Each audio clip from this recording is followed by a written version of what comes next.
Hi friends, अनन्यास किचनमध्ये तुमच्या सर्वांचं खूप खूप स्वागत। बाहेरचं पाऊस आणि माझ्या हातातले गरमागरम वडापाव बघूनच तोंडाला पाणी सुटलं ना, तर व्हिडिओ शेवटपर्यंत नक्की बघा।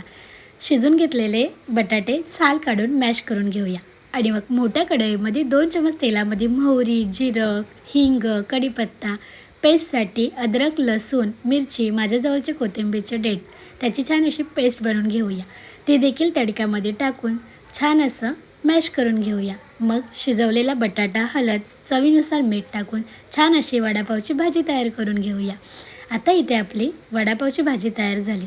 मग कोटिंगसाठी बेसन, तांदळाचं पीठ, हळद, लाल मसाला, चिमूटभर सोडा आणि चवीनुसार मीठ टाकून छान असं कोटिंग तयार झालं।